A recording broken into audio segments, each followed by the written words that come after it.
Okay. Hello, everybody, and welcome to the War Room. This one is for the UFC 256 main event for the flyweight title between Deiveson Figueiredo and Brandon Moreno. Okay, where do I start? So this is, I believe, the quickest turnaround ever in championship history. Deiveson Figueiredo wanting to turn it around and fight on the following pay-per-view after he just defended the belt the first time. As we know, he got that great win over Alex Perez at UFC 255. You'll remember the fight. You know, Perez shot in, tried to tabletop his leg, tried to get a takedown. Figueiredo jumped on an ankle lock. Perez scrambled and took his back. Figueiredo rolled through, jumped on a guillotine, and there we have the guillotine finish. Brandon Moreno fought on the same card against Brandon Royval and was able to, really look great in that fight. Was able to take his back, threaten a lot with the rear naked choke, and got the TKO in the end. Obviously, Royval dislocated his shoulder in the process. But even so, I thought Moreno looked fantastic. And now he's getting the opportunity to fight for the belt. Okay, so with these two guys, how do they match up? Now, Moreno's a much more of a long-range fighter. He's got a 2-inch reach advantage and a 2-inch height advantage, which, if he can keep the space between the two of them, it's gonna pay dividends because he can back up, he can move away, he can keep tagging him, keep sweeping onto him with that left hook and work the body kick. He's got a good body kick, good head kick. Good left hooks to the body, a lot of lead side attacks. He does tend to circle towards his left, which again is going to be, he's going to allow Figueiredo to drift across and try and cut him off. But that does, bring him onto all those lead side attacks of Moreno. For Figueiredo, he, on the flip side, prefers the opposite, which is controlling the center, forcing him back against the fence and then teeing off on him with those big power shots. Now, Figueiredo's got scary power for this division, and he knows it. And he's also got good head movement, which is the nice flip side to the same coin as being a good power puncher. Because oftentimes having power punching, being a power puncher often leaves you vulnerable when you swing and miss. But Figueiredo's very good at cutting people down, measuring the distance between the two, and then starting to pick them off. Even if you watch the finish of the first Benavidez fight, he kind of syncs up with their timing as they're moving and catches them. There's a real instinct to his striking, which I feel like the instinctive striking advantage is definitely on Figueiredo's side. Moreno's excellent as a striker, but it's much more, I'm going to throw this combination, bam, bam, bam, bam. I'm going to throw this combination, bam, bam. He doesn't break people down in the same way that Figueiredo does. And their striking outputs are quite different as well, as you can see. So UFC Stats has got Brandon Moreno with a slightly higher strike rate, but a 20% difference in striking accuracy. He's throwing a lot, but he's not landing nearly as much. Striking defense again is, striking defense is slightly higher than Figueiredo's, but you've still got to be landing to win.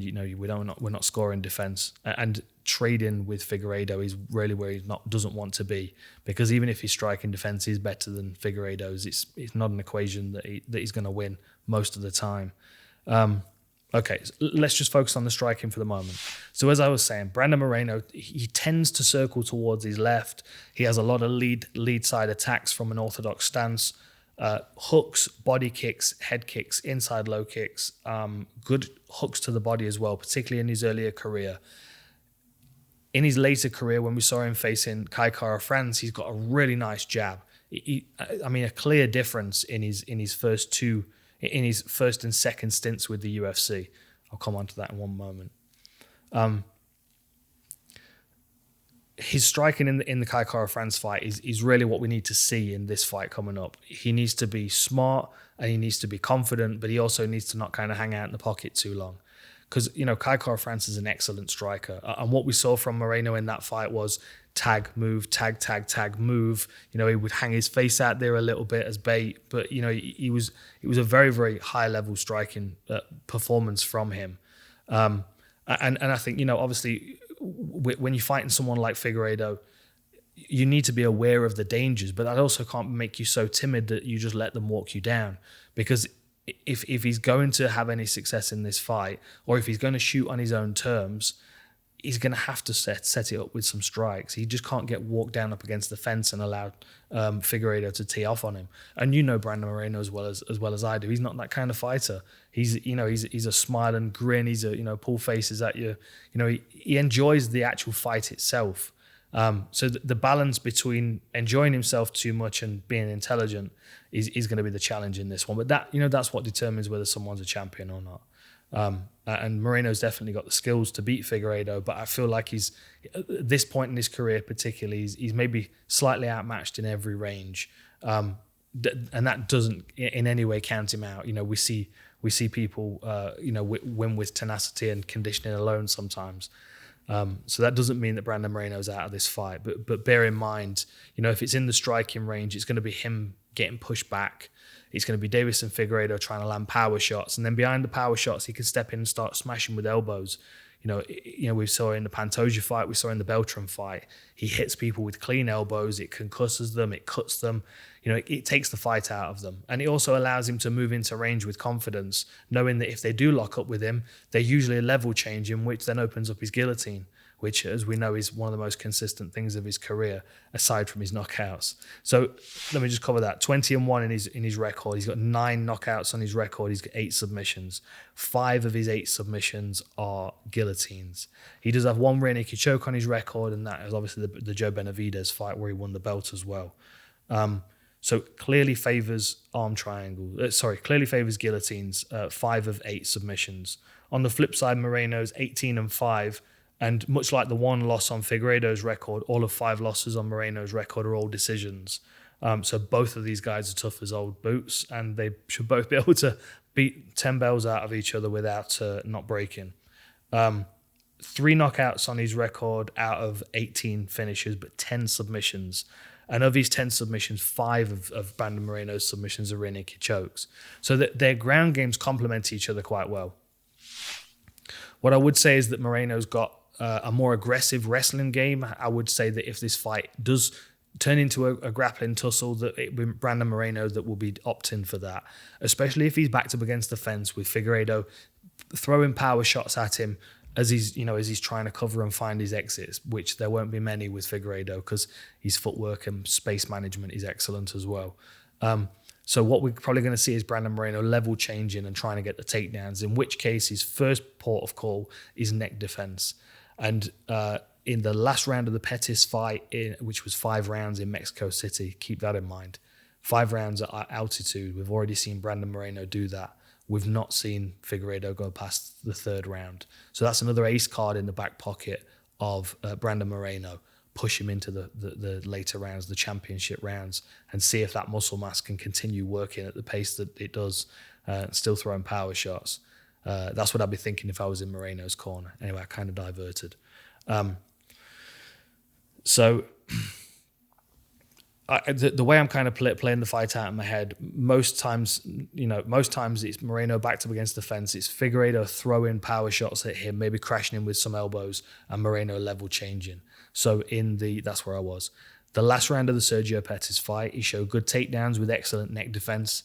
He also showed that in the first round of the Ryan Benoit fight when he shot in and then he reshot to get the second takedown, and he had to keep bridging his neck back to keep it safe. So his awareness of his neck is definitely there all the time. And as I said, he's never been subbed, so that's also something that's a benefit to him. When it comes to the ground game, Moreno's he's got a much higher work rate, and it's much less about strength and control than Figueiredo. Figueiredo will clamp onto you like a boa constrictor. He'll wrap you up and he'll find a way to strangle the life out of you. Brandon Moreno, on the flip side, he'll work and he'll beat you up until you turn and expose your back, and then he'll jump in and get that rear naked choke. 5 of his finishes by rear naked choke, so that's a real consistent part of his game.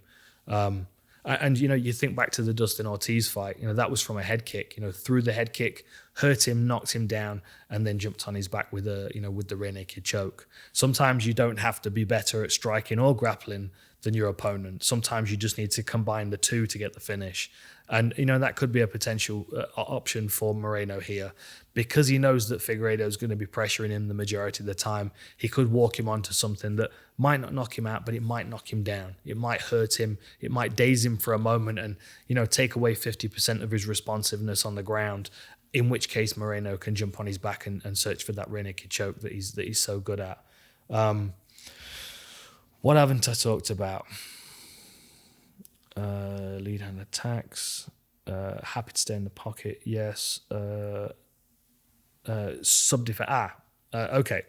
Just quickly before I wrap this one. So, Brandon Moreno's career in the UFC. So he came in, he had 3 wins in the UFC. Then he had 2 losses and was released. So the 2 losses, he had a 5-round loss to Sergio Pettis in Mexico City, and then he had a 3-round loss to Alejandro Pantoja, I believe. But then when he came back into the UFC, so he went away, he immediately stepped out of the UFC and fought in, I believe it was LFA, and picked up their belt, their flyweight belt in the 4th round by stoppage. So again, it's more confirmation that he has got gas in the championship rounds, because we saw it in the Pettis fight, and we see on his record that he's got a finish in the 4th round outside of the UFC. I've only been able to find the finish of it. So, that's very unfortunate. If you're a promoter out there, get your fights up on YouTube or something so people can watch them. There's no point in hiding this stuff away unless someone's paying you for the rights, in which case, it just doesn't make any sense. People need to watch these fights. I would love to watch that whole fight. I can't find it. So Brandon Moreno came back into the UFC after picking up the LFA title. His first fight was Askar Askarov, who is highly ranked in this division. What is he, third? I don't remember exactly. He lost the first 2 rounds in the Askarov fight. He got outpointed. It was marginal, but you could say that, he lost those 2 rounds. The 3rd round, he won by 10-8. It was a landslide. He took over in that 3rd round. So again, another argument for, if that was a 5-round fight, I would say that Moreno would have at least won the next 2 rounds, if not got the stoppage. So again, more points towards him getting into the later rounds than anything. I think I've pretty much covered everything. I think I have. I mean, we know what to expect from Figueiredo. To be honest, I'm not surprised that he's trying to rattle through fights in this division and get through some of these contenders. Because if I'm him, I'd try and put myself in his mindset with what I feel like I'm capable of. And I look down the people in that rankings and I think to myself, I've already beat the best guy twice, or now I'm going to cut through the rest of this division pretty quick. The battle with Figueiredo is the weight. It's the scales. I feel like we're going to see him moving up, and maybe the Garbrandt fight can actually happen up a weight class. But we'll see. I definitely see Figueiredo moving up to bantamweight at some point. He just seems too heavily muscled for this division. And as he grows, what is he? 87, so he's early 30s, sprightly. He's got time, but his body will grow a little bit still. We already saw him miss weight the first attempt at the belt, so keep that in mind. We might see him stepping up a weight class, maybe get Cejudo back in the octagon or something like that. Maybe welcome Dillashaw back. I don't know, just throwing things out there. Lots of exciting things to come. Anyway, check out the rest of the war rooms for this card. I'm going to try and get another few recorded for you, and enjoy the fights, and I'll see you next time.